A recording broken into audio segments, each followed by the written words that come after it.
جی بسم اللہ الرحمن الرحیم وبہ نستعین وهو خیر المعین صلی اللہ علی سیدنا محمد وآلہ الطاہرین۔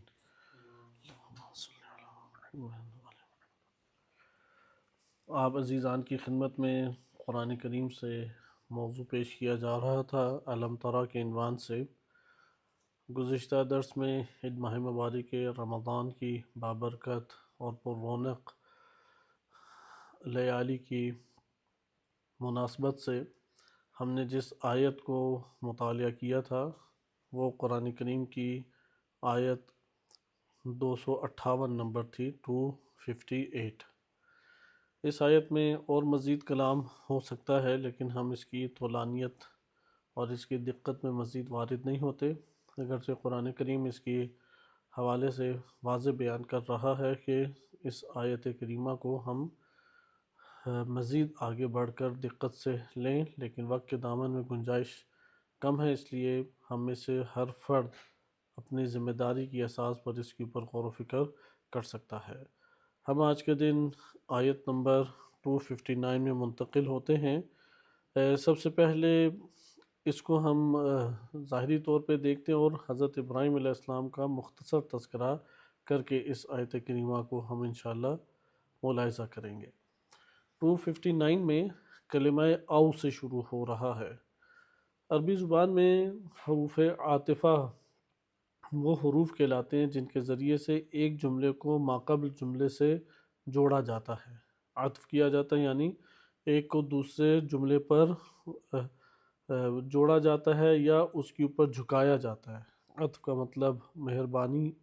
یا ایک جھکاؤ کے ہیں، یعنی ان دو جملوں میں تعلق ہے۔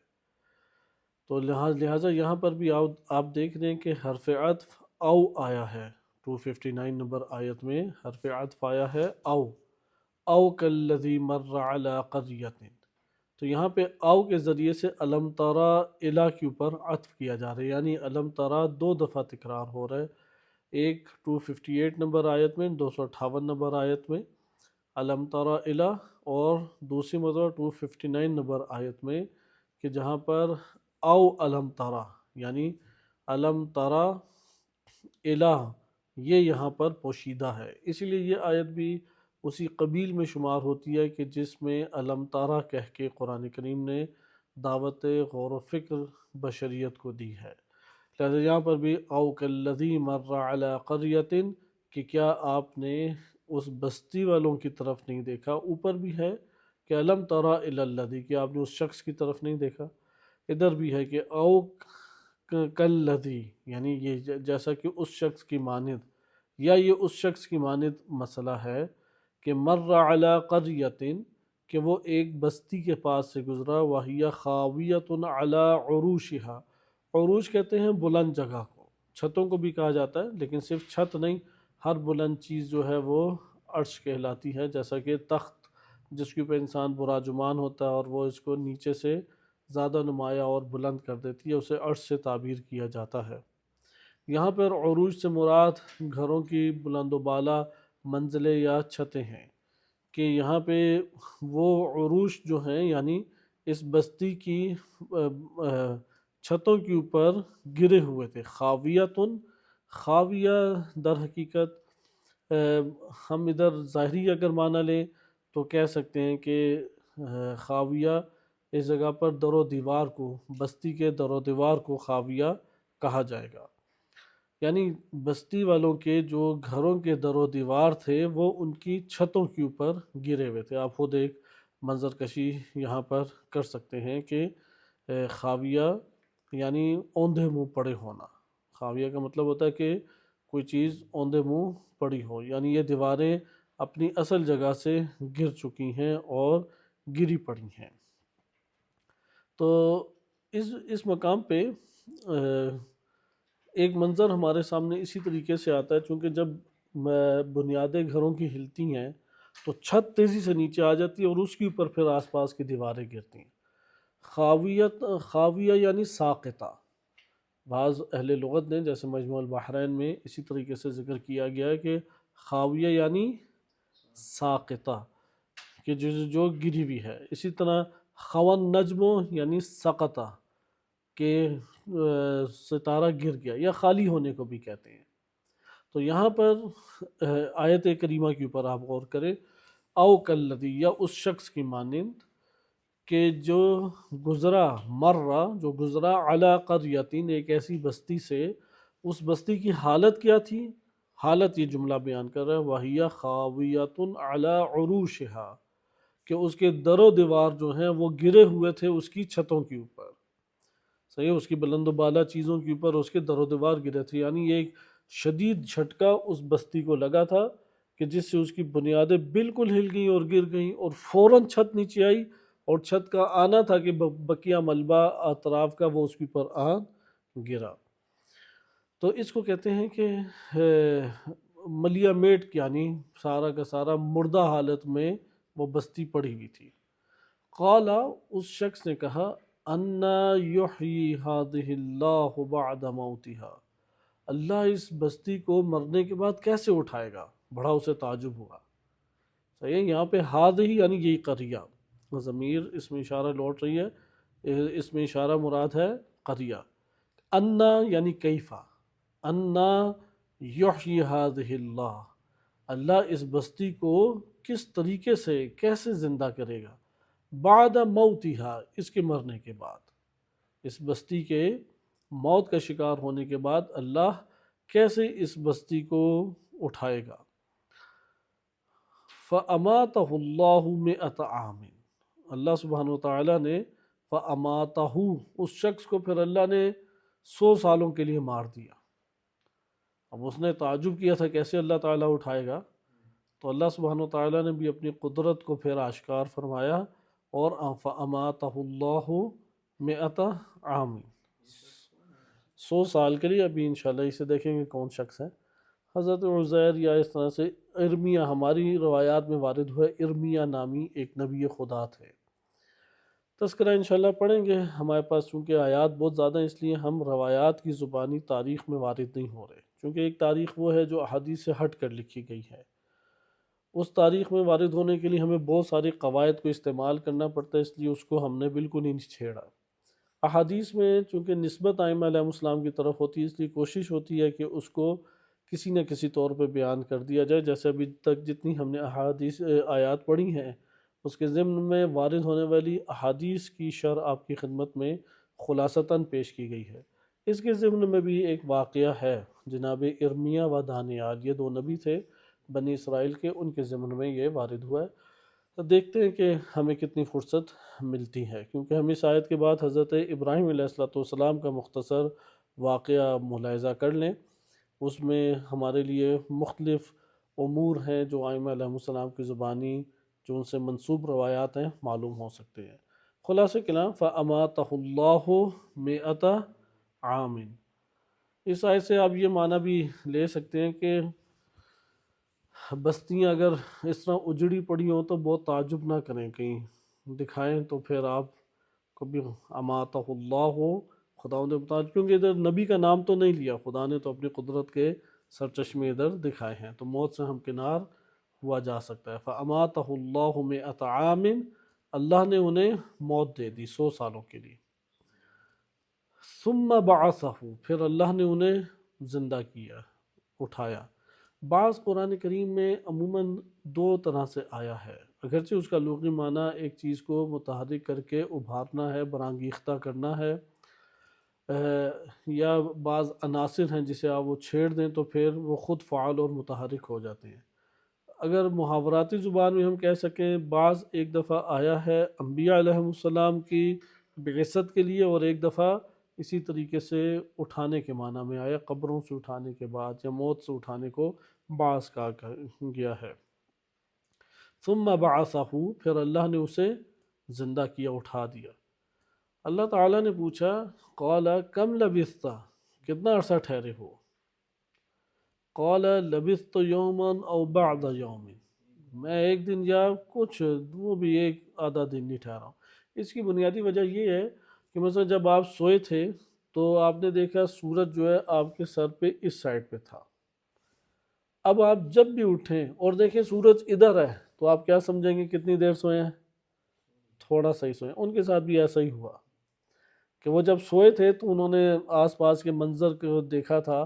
تو وہ ان کے ذہن میں تھا، تو وہ دیکھا تھوڑا سا ہی تبدیل ہوا تھا. تو انہوں نے کہا کہ آدھا دن سویا ہوں گا، یا آپ یہ کہہ لیں چند ساعتیں گھڑیاں سویا ہوں میں، اس سے زیادہ تو نہیں سویا. تو اللہ سبحانہ وتعالیٰ نے فرمایا قال بل لبثت مئۃ عام، تم 100 سال اسی طریقے سے پڑے رہے ہو. لبثا پڑے رہنے کو یا لیٹے رہنے کو کہتے ہیں، تم اسی طرح سے 100 سال پڑے رہے ہو. فانظر الی طعامک و شرابک، ذرا اپنے کھانے اور پینے کی چیزوں کی طرف تو دقت کرو.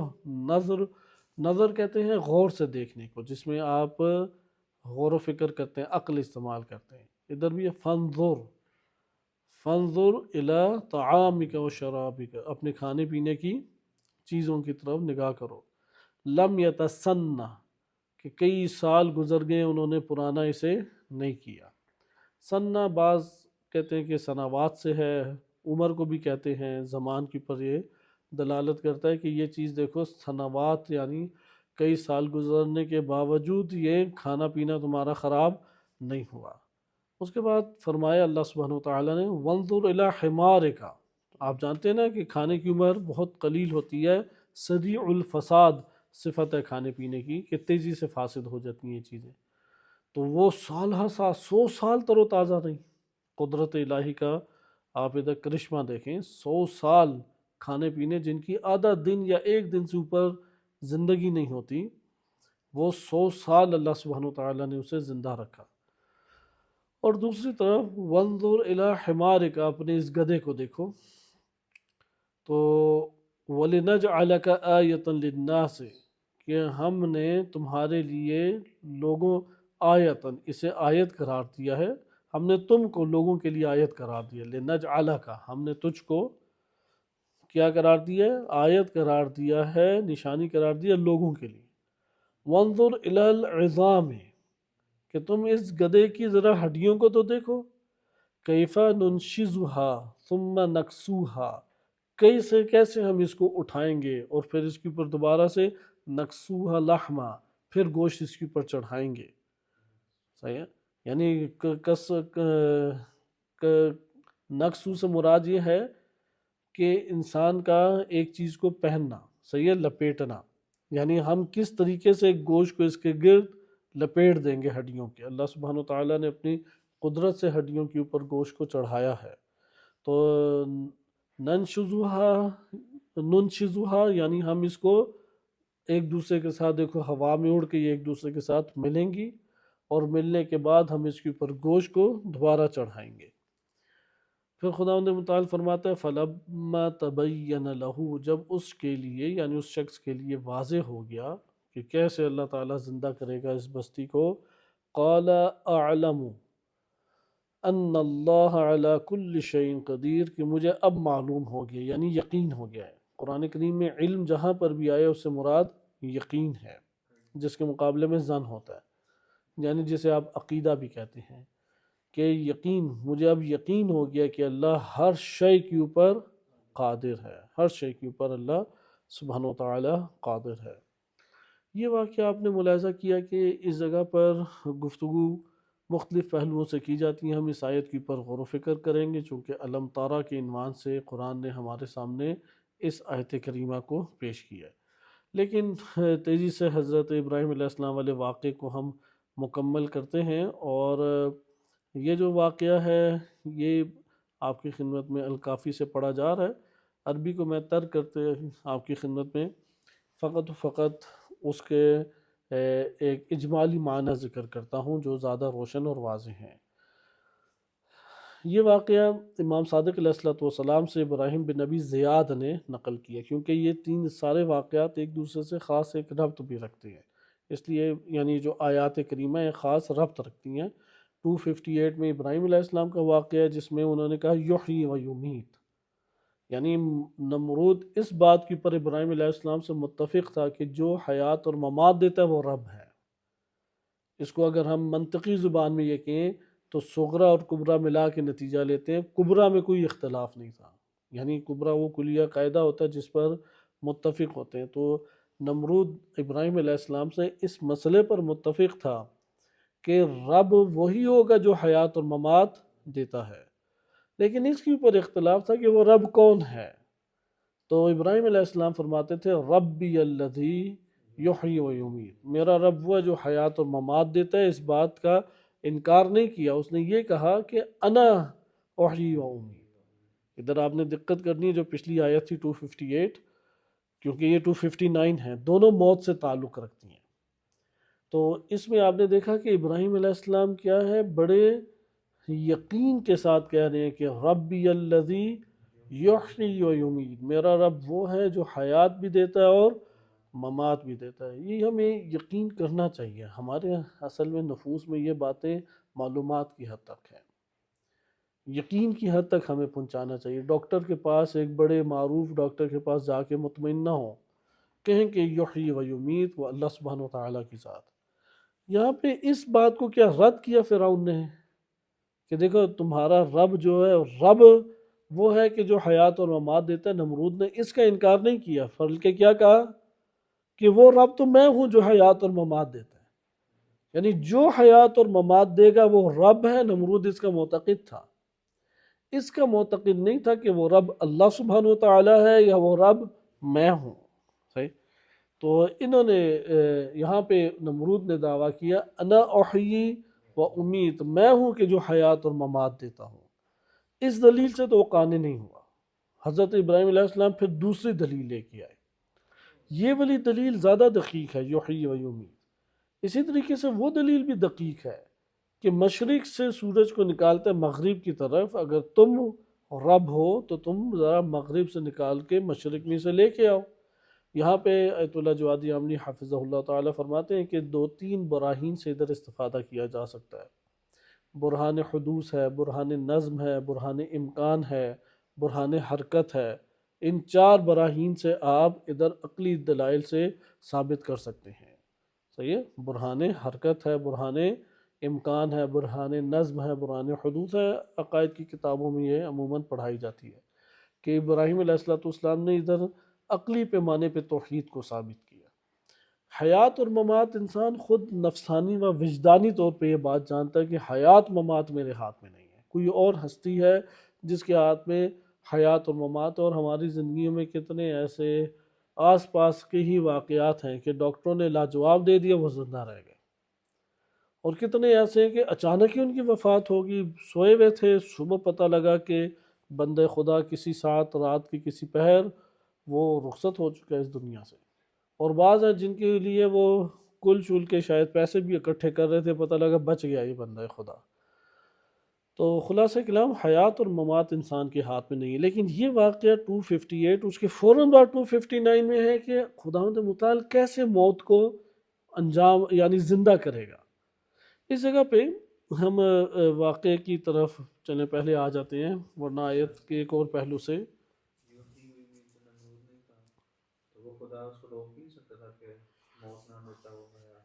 نہیں، یحیی و احیی و امیت اس نے کہا، دعویٰ کیا، تو حقیقت میں تو صفت اس کے ہاتھ میں نہیں تھی نا۔ اگر خدا نے تو اس دنیا میں قانون بنایا، قانون کے تحت ہر شے چل رہی ہے، اگر قانون کی رعایت اس کائنات میں نہ ہو تو پھر تو اس کائنات کی زندگی عبث ہو جائے گی، لغو ہو جائے گی۔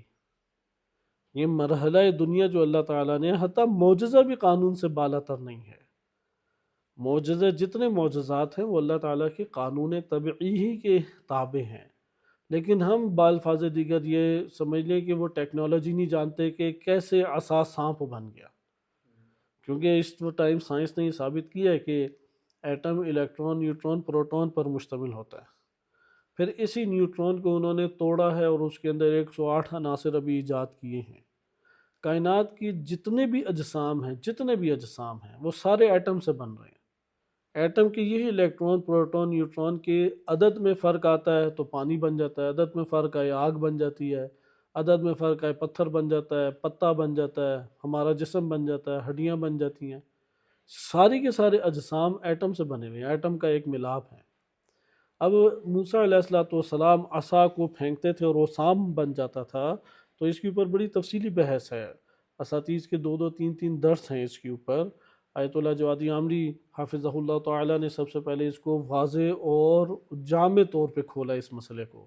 کہ کائنات میں کوئی بھی معجزہ وہ اللہ تعالیٰ کے قوانین کے خلاف نہیں ہے، بلکہ ان قوانین کے خلاف ہے جن کے لوگ عادی ہو چکے ہیں۔ ہم اس طور پہ کہہ سکتے ہیں کائنات میں ایک ہی قانون دو طرح سے دکھائی دیتا ہے۔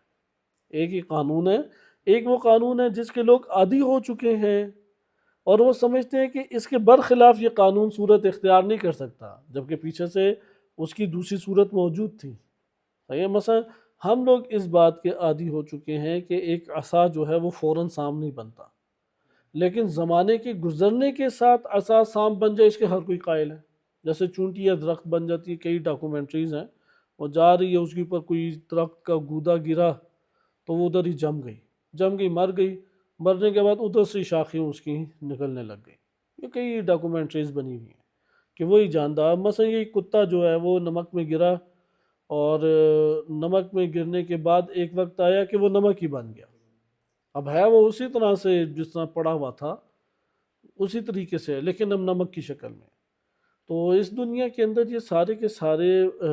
تغیرات جنم لے رہے ہیں، لیکن وہ زمان چاہتے ہیں، زمانے کو کراس کر کے تیزی سے ایک جسم کو دوسرے جسم میں ڈھالنا، یہ معجزے کی طرف اشارہ ہے۔ اسے ہم معجزہ کہہ دیتے ہیں۔ اس لیے معجزہ اللہ کے قانون کو نہیں توڑتا، لوگ جس قانون کے عادی ہوں ان کی عادت کو توڑتا ہے۔ اس لیے خارق العادہ اس کی شرط ہے، 4 شرائط ہیں تب معجزہ کہلاتا ہے۔ مثلا پہلا ہے کہ منصب الہی کا دعوے دار ہو جو معجزہ دکھانے والا ہے۔ اگر وہ منصب الہی کا دعوے دار نہیں ہے اور اس طرح سے کوئی خارق العادہ عمل انجام دیتا ہے، کرامت کہلائے گی۔ کرامت اور معجزے میں دعوے کے علاوہ کوئی فرق نہیں ہے۔ دوسری چیز یہ ہے کہ اس کو چیلنج نہ کیا جا سکے، وہ جو بھی عمل دکھائے گا نبی اپنے دعوے کے لیے، امام اپنی امامت کے لیے، اس کو اس زمانے میں چیلنج نہیں کیا جا سکتا۔ ہاں بعد میں آنے والے زمانوں میں ممکن ہے کہ کوئی چیلنج کر دے، لیکن اسی زمانے میں اسے چیلنج نہیں کیا جا سکتا۔ تیسری شرط یہ ہے کہ وہ عادت کو خر کہتے چیرنے کو، لوگ جن چیزوں کے عادی ہو چکے ہیں اپنے طرز زندگی میں اس کو چیر کے رکھ دے، اس کو وہ کاٹ کے رکھے۔ مثلا لوگ آتی ہے کہ شیر خوار بچہ نہیں بولتا، وہ عیسیٰ علیہ السلام کا انی عبد اللہ آتانی الکتاب والحکمہ وجعلنی نبیہ، کہ اللہ سبحانہ وتعالیٰ نے، میں اللہ کا عبد ہوں جس نے مجھ کو کتاب بھی دی ہے اور مجھے نبی بھی بنایا ہے، حکمت بھی اللہ نے عطا کی ہے۔ خداوند متعالی شیر خوار بچے کے ہم لوگ تصور نہیں اصلاً کر سکتے۔ اب ہم عادی ہو چکے ہیں کہ شیر خوار بچہ جو ہے وہ نہیں کچھ بول سکتا، اس کو خرق کیا یعنی چیرا۔ وہ جو فعل ہے، فعل نبی یا فعل امام، وہ اس کو چیرے گا بس۔ یہ تیسری شرط ہے۔ ادھر بھی یہی ہے کہ خارق العادہ عمل جو ہے وہ مثلا مردے کو زندہ کرنا، اب یہ خارق العادہ عمل ہے، نہ کہ اللہ کے قوانین کے خلاف ہے۔ اس لیے اللہ کے قوانین اور عقل کے قوانین کے خلاف نہیں۔ اس لیے نمرود کو ایک فرصت دی ہوئی ہے، وہ جو زمین پر برپا کرنا چاہتا ہے برپا کرے گا۔ خداوند متعال اس کی راہ میں رکاوٹ کو کھڑا نہیں کرے گا تاکہ وہ اس کا اندر باہر آ جائے، چونکہ اللہ نے یہ زمین کیوں بنائی ہے؟ مثلا بات سمجھتے ہیں اللہ نے زمین بنایا ہدایت کے لیے، اللہ تعالیٰ نے زمین ہدایت کے لیے نہیں بنائی، وہ تو ہر شے کو اللہ نے ہدایت دے کے اس دنیا میں بھیجا ہے۔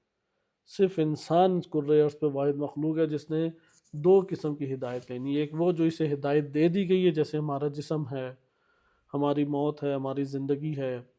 کہاں کہاں رہنا ہے، جینا ہے، رزق ہے، نوالے ہیں، سانسیں ہیں، ان سب چیزوں کو ہدایت دے دی گئی۔ مثلا دل نے کتنی حرکت کرنی ہے، گردے نے کتنا چلنا ہے، پھیپڑے نے کتنا کام کرنا ہے، سب کو ہدایت دے دی گئی ہے۔ لیکن ایک ہدایت ہے جو کہ افکار اور اعتقادات اور اعمال سے تعلق رکھتی ہے، اسے ہدایت تشریعی کہتے ہیں، وہ دوسری ہدایت تکوینی ہے۔ ہر ذرے کو کائنات میں ہدایت تکوینی ہے۔ ہدایت تشریعی انسان نے چونکہ معاشرے کے اندر زندہ رہنا ہے اور اس معاشرے میں زندہ رہنے کے لیے محتاج قانون ہے، اس لیے ہدایت تشریعی ہے۔ یہ ہدایت تشریعی اختیاری ہے فقط، لہذا اللہ نے کائنات فقط ہدایت کے لیے نہیں ہے، حقیقت میں اللہ نے کائنات بنائی ہے کہ جو اندر رکھتا ہے اسے باہر لے، اندر کینہ رکھتا ہے ایک وقت آئے گا باہر نکال دے گا، اندر شہوات کا مجسمہ رکھتا ہے باہر نکال دے گا وہ شہوات ساری، اندر دینداری رکھتا ہے وہ باہر دینداری کو لے آئے گا۔ اندر فسق و فجور رکھتا ہے، باہر فسق و فجور کو لے آئے گا۔ اندر مکس قسم کا ایک فرد ہے، جیسے ابلیس تھا، مکس تھا، بہت عبادت گزار تھا، اتنی عبادتیں کہ اس کا قد بلند ہوا اور عالم فرشتگان بھی اس کا شمار ہونے لگا۔ فرشتے بھی اس کی عبادت دیکھ کے اتنا متاثر ہوتے تھے کہ وہ اپنے سے جدا اسے نہیں سمجھتے تھے۔ اس لیے جب اللہ تعالیٰ نے فرشتوں کو حکم دیا کہ آدم علیہ السلام کو سجدہ کرو، فرشتوں کو بھی وہ حکم وہ ابلیس کو بھی شامل تھا، وَإِلَّا ابلیس کے لیے الگ سے کوئی حکم نہیں شامل کیا، کیونکہ اس جہان کے اندر تھا، فرشتوں کی صف میں تھا، اسے حکم دیا، لیکن اندر اس کے تکبر اور حسد تھا، ساری مدت اس کی توجہ نہیں کی صحیح طرح، اس لیے وہ جتنی بھی عبادات انجام دیتا رہا وہ تکبر اور حسد کے ہمراہ انجام دیتا رہا، وہ تکبر اور حسد کے ہمراہ ان عبادات کو انجام دیتا رہا۔ اب خداوند متعال نے میدان اس کے لیے ہر سطح پہ سجائے ہیں، عبادت کر سکتا ہے، عبادتوں کو ظاہر کرے، اس کا ثمرہ اٹھائے، یہاں تک کہ وہ جو مکس اس کے اندر نقص ہے وہ نقص بھی باہر لے کے آئے گا۔ لہذا تکبر اور حسد کی وجہ سے وہ راندہ درگاہ ہوا اور ابلیس قرار پایا، شیطان قرار پایا۔ اسی طریقے سے اس دنیا کے اندر بھی بالآخر نمرود نے بھی تو نشوونما پانی ہے، بالآخر اس نے مبارزہ کرنا ہے تو اپنے اندر کے پن کو باہر لانا ہے، وَإِلَّا اس کی جہنم نہیں بن سکے گی، اس کی آخرت نہیں بن سکے گی، اس لیے اسے اتنی فرصت چاہیے کہ وہ یہ بنائے، اس لیے اسے فرصت دی کہ یہ جو دعویٰ کیا احیی و امید، ٹھیک ہے تم ظاہر کرو۔ اس لیے ہم میں سے ہر انسان ایک مدت کے لیے یہ اختیار رکھتا ہے کہ وہ جو انجام دینا چاہتا ہے اپنے نفس کے ذریعے سے اسے ظاہر کر دے۔ لہذا زندگیاں سب کی اس حوالے سے برابر نہیں ہیں، سب کا عمل بھی برابر نہیں ہے، ظاہراً مشابہ عمل انجام دے رہے ہیں۔ مثلا ظاہراً ہم سارے ایک ہی صف میں کھڑے نماز پڑھ رہے ہیں، لیکن ہر ایک کی نماز جدا ہے، اس کی پرواز، اس کی بلندی، اس کا قد کاٹ، وہ سب جدا ہے۔ کوئی اپنے اندر کسی چیز سے لڑ رہا ہے، کوئی غافل بیٹھا ہوا ہے، کوئی توجہ اپنے طور پہ کرنے کی کوشش کر رہا ہے، کوئی کامل متوجہ ہے۔ اب یہ سارے کے سارے برابر افراد نہیں ہیں، حتیٰ کہ ایک صف میں کھڑے ہیں۔ تو خلاصہ کلام یہ بات ہمارے سامنے آئی، جو یہ مطلب کہ پھر نمرود کو اگر روک دے تو اللہ تعالیٰ، پھر آدم علیہ السلام ہی کافی تھے، قابیل کو بھی روک دیتا، اس کا بقیہ بھی کو بھی اللہ سبحانہ وتعالیٰ روک دیتا۔ خدا نے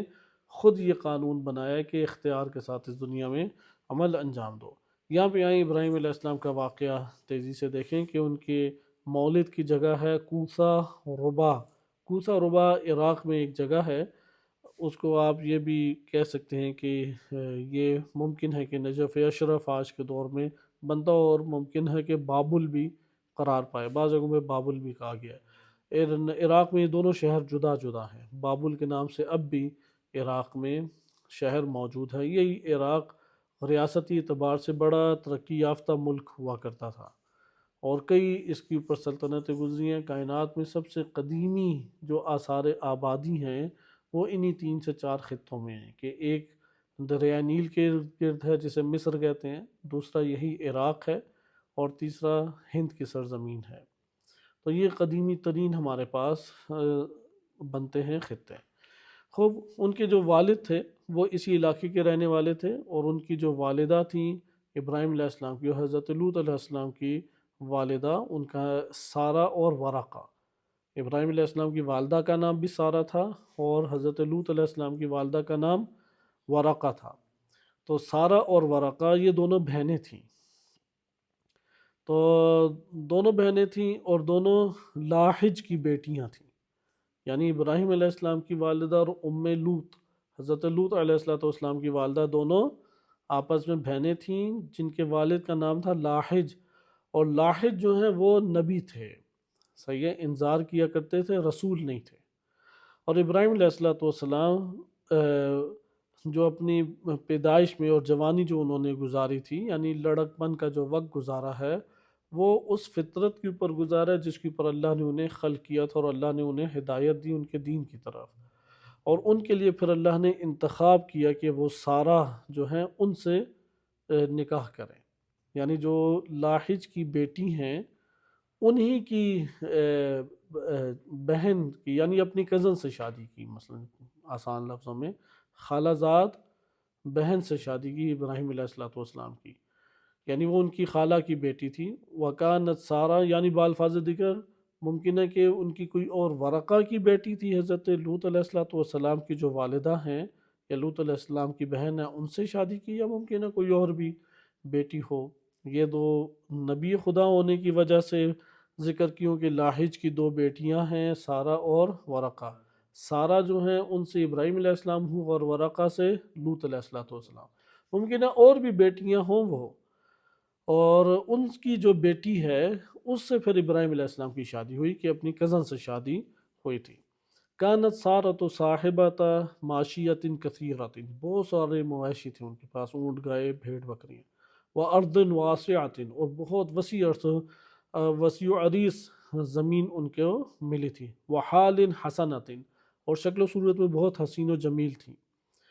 اور سب کچھ ملکت ابراہیم جمیع ما کانت تملک ہو، جو کچھ ان کی ملکیت میں تھا وہ سب کا سب انہوں نے ابراہیم علیہ السلام کو دے دیا۔ ابراہیم علیہ السلام پھر اسے سنبھالتے تھے اور اس کی تدبیر کیا کرتے تھے، اور پھر اور مزید ابراہیم علیہ السلام نے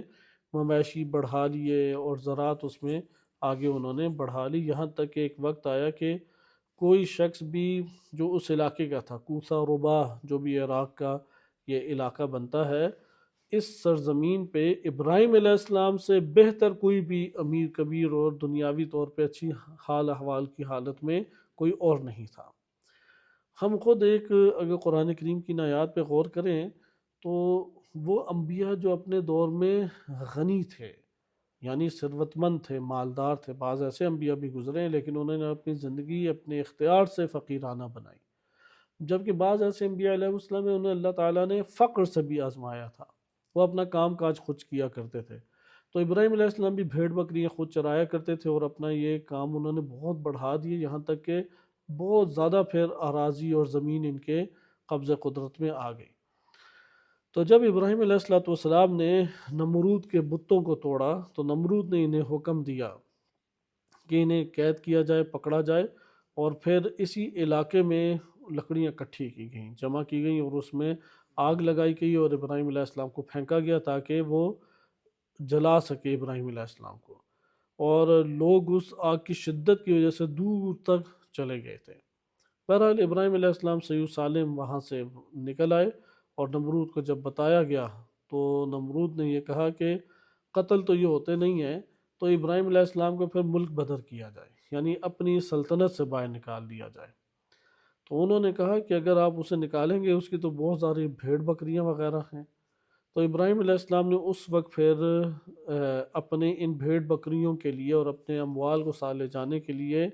ایک احتجاج کیا، یعنی وہی حاجہم، ان سے بحث مباحثہ یا مناظرہ کیا، اور کہا کہ اگر تم میری ان بھیڑ بکریوں اور مال کو لے لیتے ہو تو تم لوگوں کی پر میرا حق باقی رہ جائے گا جسے تمہیں میرے لیے پلٹانا لازم ہے، اور جب تک میری عمر ان علاقوں میں موجود ہے تو میرا یعنی حق اس دنیا یا اس علاقے میں رہنا بنتا ہے۔ جھگڑے کو نمرود کے قاضی کے پاس لے گئے، قاضی نے ابراہیم علیہ السلام کے حق میں فیصلہ دیا، اور یہاں تک کہ خلاصہ کلام یہ 2-3 سطروں کا نتیجہ کہ نمرود نے کہا کہ ٹھیک ہے ان کو چھوڑ دیا جائے، ابراہیم علیہ السلام کو یہ ساری بھیڑ بکریاں لے جانے دی جائیں۔ ابراہیم علیہ السلام نے جب سب اپنا ساز و سامان سمیٹا، جناب سارہ کو ایک صندوق میں بند کیا۔ صندوق میں بند کرنے کی وجہ یہ تھی کہ وہ بہت زیادہ غیرت مند تھے، نہیں چاہتے تھے کہ کوئی جناب سارہ کی طرف انگلی بھی اٹھائے یا ان کے حوالے سے پوچھ گچھ کرے۔ تو اس طور پہ وہ نکلے، جب وہ نکلے تو ان کے ساتھ لوط علیہ السلام بھی ہمراہ تھے، جناب سارہ بھی تھیں، اور خود وہ اپنے ساز و سامان کے ساتھ چلے گئے اسی بیت المقدس کی طرف۔ اس لیے ابراہیم علیہ السلام پہلی شخصیت ہیں کہ جو بیت المقدس میں منتقل ہوئے، اور یہودی آج بھی اسی مناسبت سے بیت المقدس کو اپنے لیے جائے قرار کہتے ہیں۔ بیت المقدس کی طرف جب وہ گئے تو ابراہیم علیہ السلام اپنے تمام ان امور لے گئے، مویشیوں کو اور تابوت کو بھی لے گئے کہ جس میں جناب سارہ کو انہوں نے رکھا تھا، اور باہر سے پھر تالے انہوں نے لگا دیے تھے۔ اچھا، اور سلطنت نمرود سے وہ نکل گئے۔ جب وہ سلطنت نمرود سے نکلے تو ان کا سامنا ایک جگہ پہ ہوا جہاں پہ قبطی قبیلے کا ایک شخص، اس نے انہیں پکڑ لیا، یعنی روک لیا۔ اسے کہا جاتا تھا عرارہ، وہ مالیات کا مسئول تھا، صحیح، یعنی عاشر کہتے تھے، عاشر یعنی جو عشر لیتا ہے، 10واں حصہ لیتا ہے، یعنی وہ ٹیکس وغیرہ کا مسئول تھا۔ اس نے کہا اتنے مالیات لا رہے اور ہمارے اس زمین سے گزرو گے تو تمہیں ٹیکس دینا پڑے گا۔ تو بہرحال بحث وغیرہ کچھ کی اور آخر میں قائل ہوئے ابراہیم علیہ السلام۔ تو اس نے کہا یہ تابوت کھولے، اس میں کیا ہے؟ تو ابراہیم علیہ السلام نے اس کے لیے تابوت بہرحال کھولا۔ اس نے جب دیکھا تو بہت حیران اور پریشان ہوا اور اپنے بادشاہ کو خبر دی، اور بادشاہ وہاں سے پھر آیا، اور اس نے جب حسن و جمال حضرت سارہ کا دیکھا تو اس نے غلط نیت سے ہاتھ آگے بڑھایا۔ میں یہ بقیہ حصہ ترک کر رہا ہوں، صرف خلا صاحب کی خدمت میں عرض کر رہا ہوں۔ تو اس کا وہ ہاتھ جو ہے وہ شل ہو گیا۔ تو اس کے اوپر وہ جان گیا کہ یہ کوئی چھوٹی ہستی اور شخصیت نہیں ہے، اور حضرت ابراہیم علیہ السلام اس حوالے سے بہت غیور بھی تھے۔ وہ درمیان میں آئے کہ تم یا تو میں اس دنیا میں رہوں گا یا نہیں رہوں گا، یعنی یا تو تم پیچھے ہو جاؤ اور وإلا میں اپنے طور پہ جو دفاع کر سکا وہ کروں گا۔ تو بہرحال اس نے جیسے ہی ہاتھ بڑھایا وہ شل ہوا، اور یہاں پہ اب وہ ایک خوف زدہ ہو گیا اور ڈر گیا،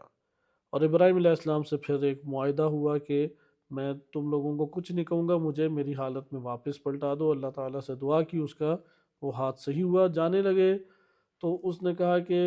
ایک بس تقاضا آپ سے ہے تو وہ انجام دے دیں۔ انہوں نے پوچھا وہ کیا ہے؟ تو کہا کہ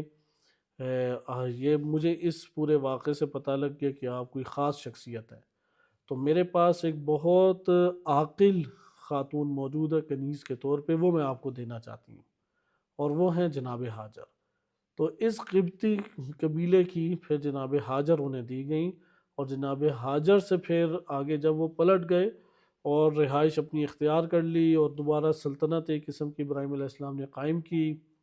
تو اس مقام پہ جناب ہاجر کی اولاد ہو گئی جناب اسماعیل علیہ السلام۔ تو وہ قبول نہیں ہوتی تھی جناب سارہ سے، بہت حاسدانہ آپس میں رویہ تھا، یہاں تک کہ یہ جو لڑائی جھگڑوں کی نوعیت تھی، ابراہیم علیہ السلام مجبور ہوئے کہ جناب ہاجر کو وہاں سے لے جائیں، اور وہ پھر آپ آگے واقعہ مکہ کے اعتبار سے جانتے ہیں کہ جو واقعہ رونما ہوا۔ تو یہ بہرحال حضرت ابراہیم علیہ السلام کا ایک واقعہ اسی ضمن میں موجود تھا کہ جناب ہاجر جو ام اسماعیل ہیں وہ اس طریقے سے آئی تھیں کہ بادشاہ نے یہ کہا تھا کہ میرے پاس ان اخدمہا قبطیتن عندی جمیلتن عاقلتن تکون لہا خادمن، کہ میرے پاس ایک انتہائی خوبصورت اور جمیل عاقل خاتون ہے کہ جو آپ کے لیے بہترین خدمت گزار ہوگی، تو وہ میں چاہتا ہوں کہ آپ کو میں عطا کروں۔ تو ابراہیم علیہ السلام نے کہا کہ ٹھیک ہے، تمہیں اجازت ہے، دے دو۔ تو اس نے بلایا فہبہا لسارۃ، تو وہ انہوں نے جناب سارہ کے لیے اس کو ہبہ کر دیا، اور وہ جناب ہاجر ام اسماعیل تھیں، اور ابراہیم علیہ السلام پھر اپنے اس پورے خانوادے کے ساتھ چلے گئے اور اس کی مملکت سے باہر نکلے۔ تو یہ ہمارے پاس ایک واقعہ ابراہیم علیہ السلام کا موجود تھا۔ یہاں پہ چند اہم چیزیں ہیں۔ ابراہیم علیہ السلام کو جو یہ واقعہ رونما ہوا ہے کہ جس میں نمرود کے ساتھ ایک ٹکراؤ کی صورت سامنے آئی، تو علماء میں بعض یا کتابوں میں بعض جگہوں پہ وارد ہوا ہے کہ وہ اس طور پہ تھا کہ نمرود کی آگ سے جب بچ گئے تو ابراہیم علیہ السلام نے کہا کہ حیات اور ممات میرے ہاتھ میں ہے۔ تو نمرود ادھر جھنجھلاس آ گیا اور اس نے کہا کہ نہیں، وہ رب میں ہوں کہ جس کے ہاتھ میں حیات اور ممات ہے۔ رب کے اوپر انہوں نے جھگڑا نہیں کیا، ٹھیک ہے کہ رب کی علامت ہے، حیات اور ممات دے گا۔ ایک کو اس نے بلایا قتل کیا اور دوسرے قیدی کو اس نے آزاد کر دیا۔ تو پھر ابراہیم علیہ السلام نے اس کے لیے پھر دوسری دلیل قرار دی کہ جس کی اوپر وہ مبہوت ہو کے رہ گیا۔ یہ اس واقعے سے سامنے آتا ہے۔ آپ اس آیت میں 259 نمبر آیت بھی آپ نے ملاحظہ کیا، آپ ایک دفعہ آیت نمبر 260 کو بھی دیکھیں، ادھر ایک اور دلچسپی ہمارے لیے بڑھ جائے گی۔ 260 نمبر آیت اس طرح سے وَإِذْ قَالَ إِبْرَاهِيمُ، کہ وہ وقت یاد کریں جب ابراہیم نے کہا ربی، اے میرے رب، ارنی کیف تحیی الموتى، مجھے تو دکھا کہ کیسے تو مردوں کو زندہ کرتا ہے۔ صحیح ہے، تو مردوں کو اوپر والا کیا تھا، انا یحیی ہذہ اللہ بعد موتها، وہ جو شخص تھا یا ارمیہ کے نام سے نبی ہیں، انہوں نے تعجب کیا تھا کہ اس بستی کو اللہ کیسے زندہ کرے گا۔ یقیناً بستی سے ادھر مراد در و دیوار نہیں ہے، انسان مراد ہے، یہ جو مختلف جگہوں پہ پڑے ہوئے انسان ہیں، اللہ ان سب کو ان کی مرنے کے بعد کیسے زندہ کرے گا۔ ادھر بھی ابراہیم علیہ السلام کیا تعجب کر رہے ہیں، کیف تحیی الموتى، سوال ابھارے کہ ارنی، بھارے الہ، مجھ کو دکھا مردوں کو تو کیسے زندہ کرے گا۔ تو اللہ نے فرمایا قال اولم تؤمن، کیا تم ایمان نہیں رکھتے؟ قال بلا، ایمان تو مجھے ہے، ولیکن لیطمئن قلبی، میں اپنے قلب کو مطمئن کرنا چاہتا ہوں۔ قال فخذ اربعۃ من الطیر، 4 پرندے پکڑ لو، فصرہن الیک، اور اس کے بعد ثم اجعل علی کل جبل من جزءا، کہ تم اس کو 4 پرندوں کو پھر آپس میں ملا کے یا الگ الگ چوٹیوں کے اوپر رکھو، پہاڑوں کی، اور ان کے بعض اجزاء کو، ثم ادعوہن یأتینک سعیا، پھر جب تم انہیں پکارو گے تو وہ سارے کے سارے کوشش کرتے ہوئے، بھاگ دوڑ کرتے ہوئے رات آپس میں ملیں گے اور آ جائیں گے۔ وَاعْلَمْ أَنَّ اللَّهَ عَزِيزٌ حَكِيمٌ، جان لو کہ اللہ عزیز حکیم ہے۔ یہاں پہ آپ نے ملاحظہ کیا، ایک طرف ابراہیم علیہ السلام بڑے قوی اعتقاد کے ساتھ کہہ رہے ہیں ربی الذی یحیی و یمیت، میرا رب تو وہ ہے جو حیات اور ممات دیتا ہے، لیکن اس جگہ 260 نمبر آیت میں کیا آپ دیکھ رہے ہیں، ابراہیم علیہ السلام تقاضا کر رہے ہیں ربی ارنی کیف تحیی الموتى، یہ ایک دفعہ کیا ہے، قوی اعتقاد کے ساتھ بیان کر رہے ہیں، نمرود کے مقابلے میں انتہائی قوت کے ساتھ بیان کر رہے ہیں کہ ربی الذی یحیی و یمیت، میرا رب وہ ہے کہ جو حیات اور ممات دیتا ہے۔ لیکن اس آیت میں کیا بیان کر رہے ہیں، ربی ارنی، بھارے الہ، اے میرے رب مجھے دکھا، مجھے یعنی میں دیکھنا چاہتا ہوں، کیف تحیی الموتى، مردوں کو کیسے حیات دیتے ہیں آپ۔ اس جگہ پہ در حقیقت کیا ٹکراؤ پایا جاتا ہے کہ ابراہیم علیہ السلام، اس لیے پھر خداوند متعال نے پوچھا بھی اولم تؤمن، ایمان نہیں رکھتے کیا؟ تو انہوں نے کہا کہ بلا ولیکن لیطمئن قلبی، ایمان تو رکھتا ہوں لیکن اپنے قلب کو مطمئن کرنا چاہتا ہوں۔ یہ ہمارے پاس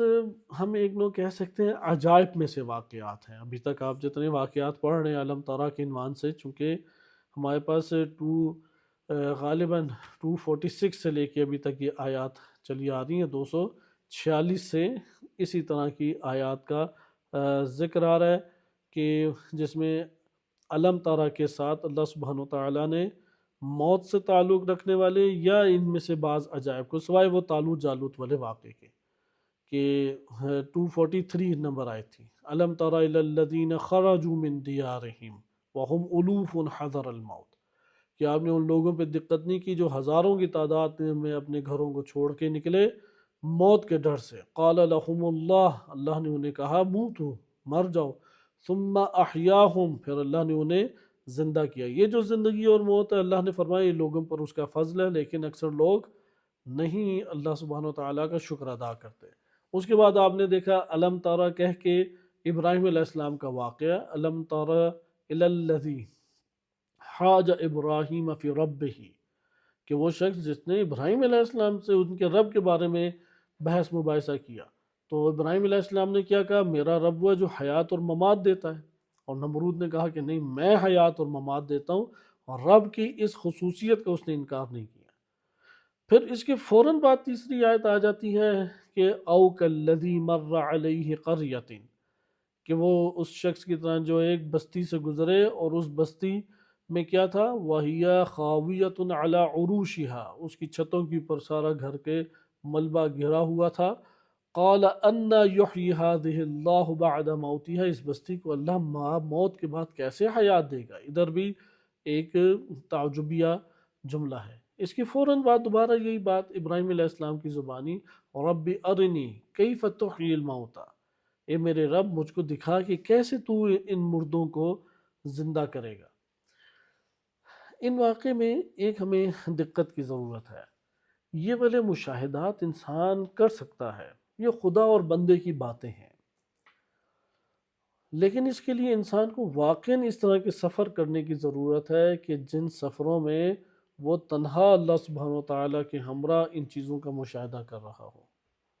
یہ جو مشاہدہ ہے حالت تنہائی و حالت غربت میں، یہاں پر انسانی نفوس کے لیے وہ دروازے کھلتے ہیں کہ ان عجائب کو انسان درک کر سکے۔ ہم جس طرح کی عادی زندگی بسر کر رہے ہیں اس میں یہ والے عجائب نظر نہیں آتے، اس لیے جتنے بھی آپ نے واقعات دیکھے ہیں وہ سارے ہی سفر میں تھے۔ مثلا ابراہیم علیہ السلام کو نمرود کے پاس لے کے آیا گیا تو ادھر یحیی و یمیت کا بڑا گہرا اعتقاد کر کے بیان کیا، لیکن اس کا بھی بیک گراؤنڈ، کیونکہ اس بیک گراؤنڈ کے پیچھے جو ہمیں بعض نصوص ملتی ہیں وہ معتبر نہیں ہے سندن، لیکن قرینہ اور شاہد کے طور پہ ہمیں بہتر بھی محسوس ہوتا ہے، چونکہ ابراہیم علیہ السلام نمرود کے سامنے آئیں اور آتے ساتھ یہ بات کہیں کہ ربی الذی یحیی و یمیت، یہ تعارف جو رب کا کرایا، کیا یہ بغیر کسی سیاق سباق اور واقعے کے ہوگا؟ یعنی اس وقت کوئی اس طرح کا واقعہ پیش آ رہا ہے کہ اسی کے فضا جو واقعہ ہے یا ماحول ہے، اسی کی فضا اور ماحول کے تقاضوں کے تحت ابراہیم علیہ السلام نے جملہ بولا۔ لہٰذا یہ والی نصوص ہمیں تھوڑی سی جاندار اس جگہ پر محسوس ہو جاتی ہیں کہ ایسا ہی ہوگا، نمرود جب ناکام ہوا ہوگا اور خبر دی گئی ہوگی کہ ابراہیم علیہ السلام زندہ ہیں تو پھر پکڑ کے لایا گیا ہوگا، اور ابراہیم علیہ السلام نے جرت کے ساتھ کہا ہوگا کہ ربی یحیی و یمیت۔ لیکن ادھر حیات اور ممات میں جو دو تقاضے ہیں، اس میں آپ دیکھ رہے ہیں کہ مجمع نہیں ہے، اس جگہ پر مجمع نہیں ہے۔ علم تری الی، وہ جو ہمارے پاس بحث تھی کہ کیا تم نے ان لوگوں کو نہیں دیکھا، علم تری الی الذین خرجوا، صحیح ہے، من دیارہم وَهُمْ أُلُوفٌ حَذَرَ الموت، یہ جو افراد تھے یہ بھی واقعہ ہے جو پرانا، یہ پرانا واقعہ، اس کی خبر اللہ تعالیٰ نے دی کہ اس کے اوپر تم غور و فکر کرو۔ اور ہم نے پھر اس کے ضمن میں واقعہ پڑھا بھی کہ جناب حزقیل تھے، وہ گئے اس بیابان میں، دیکھا سارے ہی مردہ پڑے ہوئے ہیں، گریا کی ایک جگہ ساری ہڈیاں جمع ہیں۔ اب نے دیکھا یہ بیابانوں کے واقعات ہیں، یعنی یہ تین ہمارے پاس گویا کے واقعات آ رہے ہیں، غور کریں۔ ایک جناب حزقیل کا، یہ کہ الم تری الی الذین خرجوا من دیارہم وہم الوف حذر الموت، تو پھر اللہ تعالیٰ نے انہیں کہا کہ موتو، کہ تم مر جاؤ، پھر اللہ نے انہیں زندہ کیا۔ اب یہ جناب حزقیل ایک بستی سے گزرے، وہاں پہ راستے میں دیکھا ڈھیر ہڈیوں کا پڑا ہوا ہے، تو اس جگہ گریا کی، اللہ تعالیٰ سے دعا کی، اور وہ پھر واقعہ ہم سابقاً پڑھ چکے ہیں۔ ادھر بھی آپ دیکھ رہے ہیں کہ بیابان، ویرانہ اور اس طرح سے حالات ہیں، چونکہ ان بیابانوں کے اندر انسان اپنی تنہائی کے عالم میں جب ہوتا ہے تو یہاں پہ خلقت کے نظاروں کو دیکھ سکتا ہے۔ دوسرا ہمارے پاس واقعہ یہی ہے، او کالذی مر علی قریۃ وہی خاویۃ علی عروشها، کہ وہ ایک اس شخص کی طرح کہ جو گزرا ایک بستی سے اور سارے چھتوں کے اوپر ملبے گھروں کے پڑے ہوئے تھے، تو وہاں پہ اس نے کہا کہ یہاں پہ کیسے اللہ تعالیٰ اس بستی کو زندہ کرے گا موت کے بعد۔ یہاں پہ بھی آپ دیکھیں بستی بالکل اجڑ ویران اور غیر آباد موجود ہے۔ تیسرا واقعہ ابراہیم علیہ السلام کا، کہ ابراہیم علیہ السلام ایک جگہ موجود ہے، تنہائی میں موجود ہے، اللہ تعالیٰ سے انہوں نے مناجات کی کہ بار الہ کیسے تو زندہ کرے گا، کیف تحیی الموتى رب ارنی کیف تحیی الموتى، موت کو کیسے تو زندہ کرتا ہے۔ یہ ہمارے پاس ان آیات میں نقطہ ہے۔ اس کی ایک وجہ بھی ہے کہ قرآن نے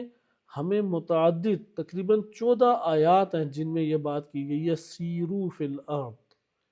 فانظروا کیف کان عاقبۃ المکذبین۔ اچھا، عاقبۃ المکذبین جن میں ہے کہ تم لوگ زمین کے اوپر چلو پھرو، اس لیے ایک ہے سیر و سیاحت غافلانہ، اور ایک ہے سیر و سیاحت عارفانہ یعنی وہ جان پہچان کی خاطر کرتا ہے، پہچانتا ہے سیر و سیاحت کرتے ہوئے۔ سیر و سیاحت غافلانہ یہ مویشیوں والی سیر و سیاحت ہے، اس لیے وہ مویشیوں کی طرح خوب پیٹ بھر کے کھا پی کے اور اپنے روح کو ایک بارے گھراں کے نیچے دبا کے آتا ہے، اگرچہ بہت سارے اس نے حرام کام نہیں انجام دیے، یا ساری حلال کام انجام دیے۔ ہم حلال حرام کے اعتبار سے تنقید نہیں کر رہے، غفلت کے اعتبار سے تنقید ہے، کیونکہ قرآن نے فنظر کہا ہے۔ فنظر یعنی دقت کرو، غور کرو، عقل و فکر سے کام لو، یعنی ادھر تم نے تدبر اور غور و فکر خلقت خدا پہ کرنا ہے۔ لیکن اس جگہ پہ آپ ان آیات میں دیکھیں، چونکہ ان آیات میں اکثر آیات یہی ہیں کہ جو مجرمین اور مکذبین کے آثار کے اوپر غور و فکر کا درس دے رہی ہیں، اکثر آیات یہی ہیں کہ فانظروا سیروا فی الارض فانظروا کیف کان عاقبۃ المکذبین۔ لہذا ہم ایسی جگہوں پر جائیں جہاں پہ مکذبین کے انجام کے ہمارے پاس آثار دکھائی دیں، اور ان کے آثار پر ہم غور و فکر کریں اور غور و فکر کر کے ایک عبرت لیں۔ مثلا احرام مصر ان میں سے ایک ہے جسے انہوں نے تعجب اور عجوبہ بنا کے پیش کیا۔ وہ عجوبہ کی جگہ نہیں ہے، تاج محل عجوبے کی جگہ نہیں ہے، تاج محل عبرت کی جگہ ہے۔ وہ سنگ مرمر اور زمین کے حصے اور جز تو رہ گئے، لیکن وہ مکین کہاں گئے جن کے لیے یہ اتنا بڑا ساز و سامان بچھایا گیا تھا؟ وہ کہاں پہ افراد گئے کہ جن کی خاطر اس قدر وسیع و عریض سرزمین میں تصرف کیا گیا تھا؟ ان مجرمین کے، ان مسرفین کے، یہ اسراف کرنے والے مجرمین سلاطین، یہ کہاں چلے گئے؟ لہذا غور و فکر کرنے کی جگہ ہے۔ یہاں پر یہ غور و فکر کرتے کرتے کہ ہمارے الہ کس طرح سے تو نے ان کو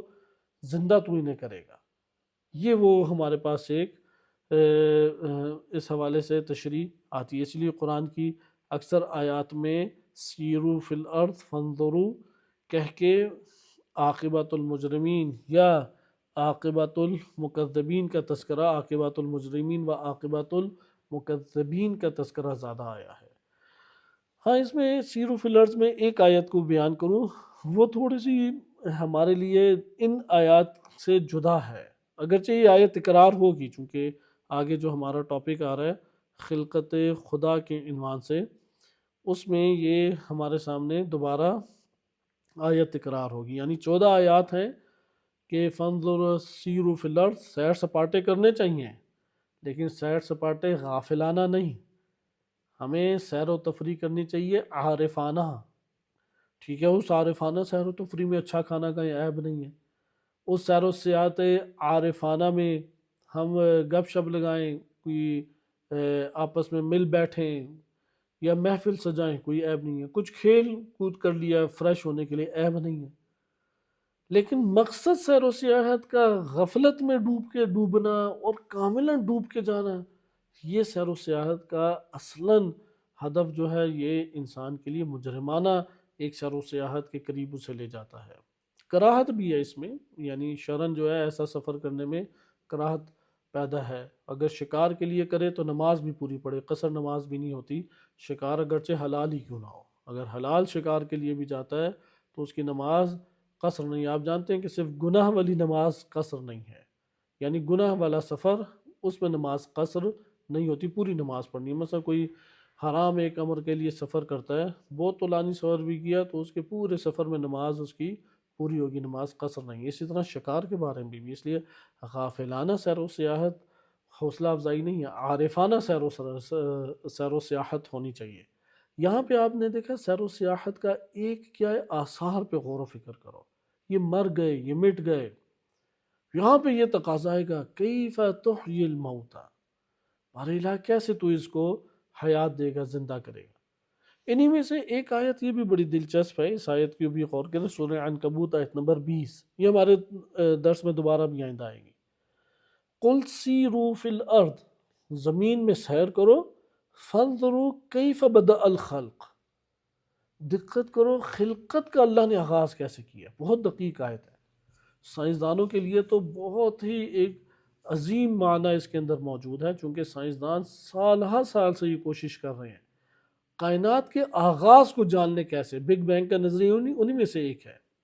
وہ آغاز کو جاننا چاہ رہے ہیں کیسے ہے، اور پھر لائٹ ہی کے ذریعے سے جانا جا سکتا ہے، چونکہ لائٹ اللہ تعالیٰ نے ایک عجیب امانت دار خلق کی ہے۔ اس میں لائٹ کو مادی جسم بھی نہیں کہہ سکتے، چونکہ وہ ویوز کی صورت میں گویا کی ہوتی ہیں، اسے الیکٹرو میگنیٹو ویوز ظاہراً اس طرح سے نام دیا جاتا ہے، وہ باقاعدہ جسم کی صورت بھی نہیں ہے، لیکن خدا نے اس کے اندر غیر معمولی ہارڈ ڈسک رکھ دی ہے کہ وہ لائٹ جہاں جہاں سے گزر رہی ہے وہاں وہاں کی معلومات اپنے اندر محفوظ کر رہی ہے، اور جب وہ انسانی آنکھ کو جا کے لگے گی تو وہاں پہ ساری معلومات انسان کے حوالے کر دے گی۔ ہمیں دکھائی اسی لیے دے رہا ہے، دیگر جانداروں کو بھی دکھائی اسی لیے دیتا ہے، لیکن اگر لائٹ کو اللہ تعالیٰ نے امانت دار نہ بنایا ہوتا اور اس کے اندر اتنی وسیع و عریض ہارڈ ڈسک نہ پوشیدہ کی ہوتی تو پھر تو ہمیں نہ پتہ لگتا سورج کہاں ہے، چاند کہاں ہے، ستارے کہاں ہیں، چونکہ زمین تک سورج کی جو کرن پہنچتی ہے وہ 8 منٹ کچھ سیکنڈ میں پہنچتی ہے، یعنی جب سورج جو ہے وہ ختم ہو جائے گا ہمیں 8 منٹ بعد پتہ لگے گا سورج ختم ہو گیا، یا ابھی لائٹ ادھر پہنچی ہے تو سورج 8 منٹ سفر آدھے کر چکا ہے، اب وہاں پہ نہیں ہے جس کا خبر ہمیں لائٹ دے رہی ہے۔ اس ٹائم جو ہمیں سورج روشنی پہنچاتا ہے اور ہمیں ساری چیزیں نظر آتی ہیں، اور وہ پھر ساری چیزیں نظر آنے کے دیکھیں لائٹ کے عجیب کرشمے ہیں، سب دیگر چیزیں بھی دکھاتی ہے، اور جس کے پاس سے آئی ہے اس کی داستان بھی ہمیں سناتی ہے، وہ بتاتی ہے کہ میں سورج کے پاس سے آ رہی ہوں، اور سورج اور زمین کے زاویے کو مد نظر رکھیں تو وسط زمین کے وسط آسمان پہ یہ سورج تمہیں نظر آئے گا، لیکن اتنی اس کے اندر چمک ہے اور اتنی اس کے اندر آگ ہے کہ تم اس کی طرف نہیں آنکھیں جما کے دیکھ سکتے، جبکہ سورج 8 منٹ آگے جا چکا ہے۔ یہ لائٹ کے اب کیف بدأ الخلق، جب خلقت ہوئی ہے اس کی روشنی پھیلی ہوئی ہے کائنات میں، وہ گردش کر رہی ہے اور اپنے امانت داری کے ساتھ اپنے رازوں کو اس شخص کے حوالے کرنا چاہتی ہے جس کے حوالے کرنے کا اللہ نے حکم دیا، اور وہ ہے بشر۔ اس لیے انسان یہ بات جان سکتا ہے کیف بدأ الخلق، خلقت کی ابتدا اللہ نے کیسے کیا، ثم اللہ ینشئ النشأۃ الآخرہ، پھر اللہ نے دوسری آخرت کی بھی نشأت دیا، نشأت یعنی وہی خلقت، پہلی خلقت جہاں سے آغاز ہوا وہ دوسری خلقت کہ جو اللہ تعالیٰ نے خلق کی ہے اور ادھر ہم نے جانا ہے، یہ نشأت اخری یعنی برزخ اور قیامت، اس کو بھی ہم جان سکتے ہیں، فانظروا، تم غور کرو، اسے بھی تم جان سکتے ہو، ان اللہ علی کل شیء قدیر، اللہ ہر شے کے اوپر قادر ہے۔ تو بقیہ بھی ہمارے پاس یہ آیات کا مجموعہ آتا ہے، آپ نے ان آیات کے تناظر میں دیکھا، کل انشاءاللہ تعالی ہم اس آیت کے اس پہلو کو پڑھیں گے کہ یہ مطالبات کیا تھے، چونکہ یہ تو پتہ لگ گیا کہ اس کے لیے ہمیں کچھ تنہائی میں بیٹھنا ہوگا، کچھ آیت کو پکڑنا ہوگا، غور و فکر کرنا ہوگا، تب ہمارے لیے سوال پیدا ہوگا کہ یہ موت اور حیات کا کیا سلسلہ اس کائنات میں چل رہا ہے، مسلسل تیسرا عجیب و غریب واقعہ۔ پہلا واقعہ الم تر الی الذین خرجوا من دیارہم وہم الوف حذر الموت،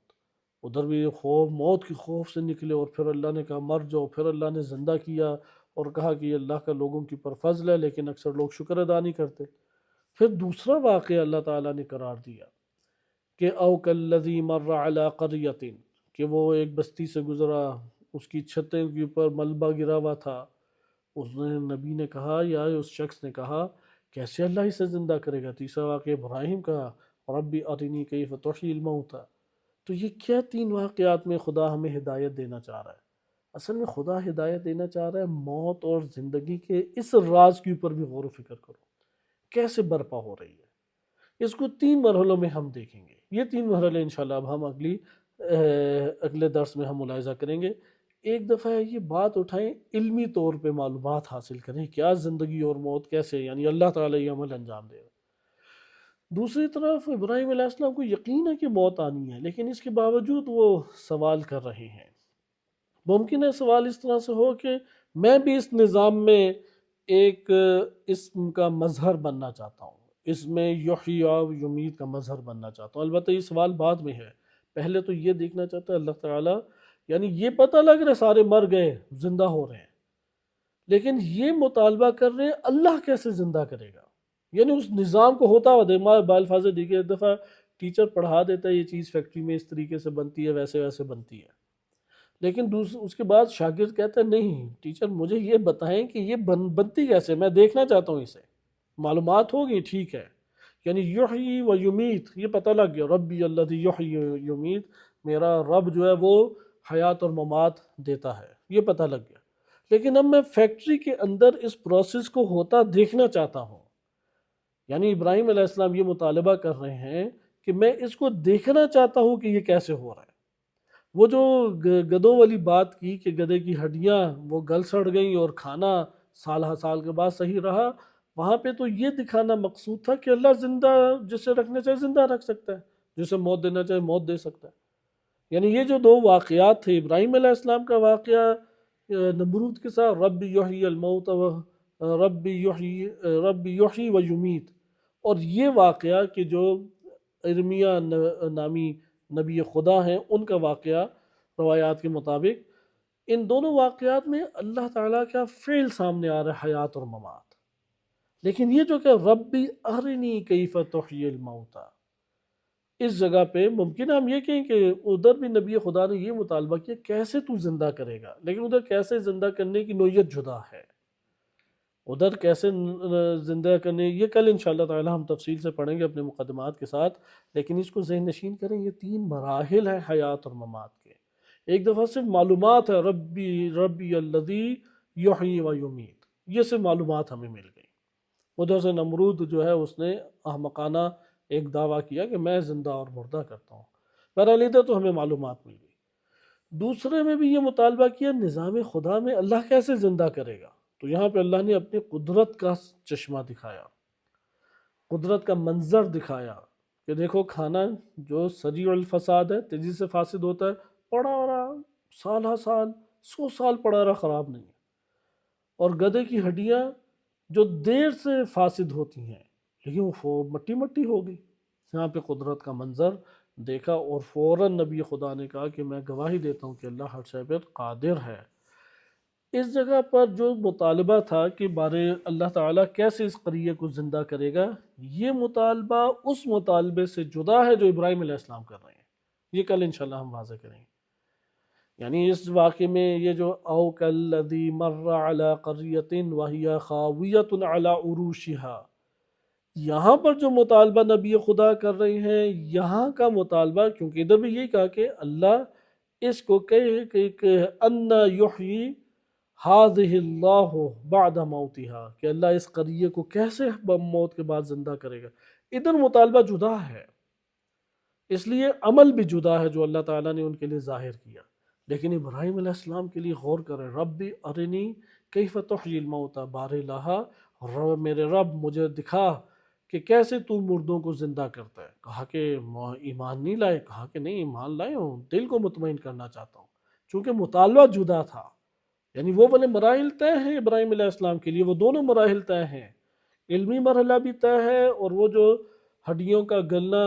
اور کھانے کا صحیح سالم پڑا رہنا 100 سال تک انہیں دنیا کے اندر سلا دینا، وہ بھی مطالبہ حل ہے ابراہیم علیہ السلام نے۔ تیسرا ایک جداگانہ مطالبہ ہے، اس جداگانہ مطالبے میں اللہ نے کیا کہا کہ 4 پرندے لے کے آؤ اور تم اے ابراہیم کہو کہ آ جاؤ، یہاں پر ابراہیم خود یحیی و یمیت کے مظہر بن رہے ہیں، یعنی اس نظام کے اندر خود وہ ہستی بن رہے ہیں کہ اللہ تعالیٰ ان کے ذریعے سے حیات اور ممات کو ظاہر کر رہا ہے، اس لیے ابراہیم علیہ السلام کا مقام بہت بلند مقام ہے۔ انشاءاللہ اس کو ہم اگلے درس میں پڑھیں گے۔ صلی اللہ علیہ سیدنا محمد وآلہ طاہرین۔